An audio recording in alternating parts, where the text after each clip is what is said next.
Sony's going to make games for Sony products so that Sony products sell to consumers who buy Sony products. I know it sounds incredibly strange, but it's happening.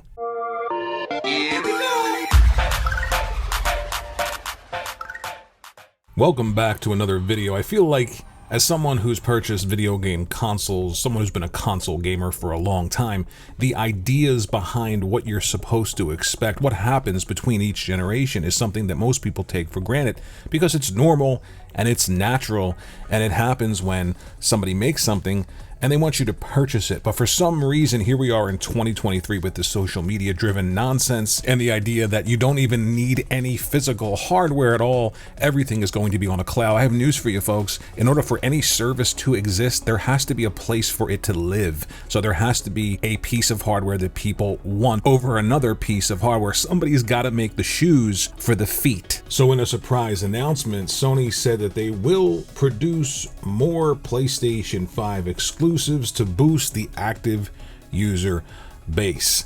That's what they're supposed to do. Whether or not they have the money or the resources to make games on PC and whatever device they can, that's not their job. Their job is to make me want to purchase their hardware and then give me experiences that I want. I don't care as a consumer that they cater to other bases on other hardware because I purchased their hardware.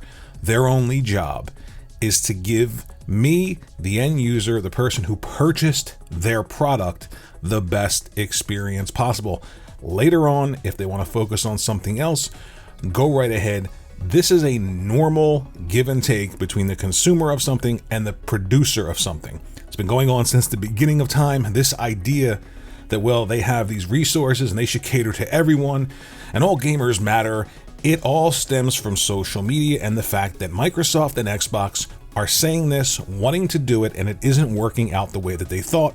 And this incredibly biased fan base governed by social media needs to drive home that narrative. I promise you, no one's saying that on social media goes out and buys a product and expects that person who made it to cater to some other group of people who gave them money. Why would you give someone money if they're not going to give you something in return? Why would you worry about a hypothetical base of people out there who also spent money? Focus on yourself and the experience that you're paying for. I seriously want to know, how are people expecting to go out and spend money and then take something home, a product like a PlayStation, and worry about people who play on the PC or worry about people who play on their phones and think to themselves, PlayStation has the resources, they just don't want to do it, and they should really do it because I really care about everyone out there?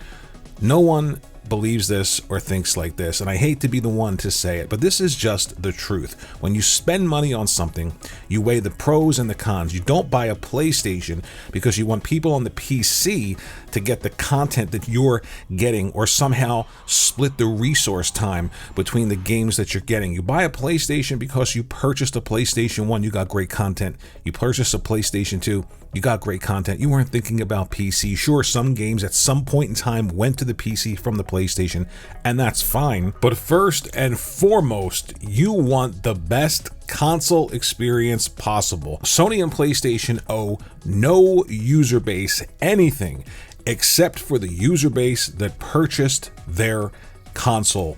Period. If they want to spend time and resources after they focus in on the user base that purchased their console and give them great first-party content and then bring those games to PC, they can do that. But they do not have to split their development time.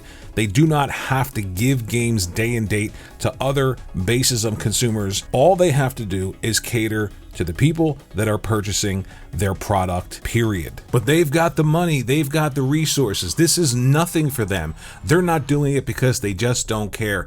Again, they care about making a singular product, and their goal, not Microsoft's goal, not Xbox's goal, not Microsoft/Xbox mantra on social media to the world when it comes to gaming.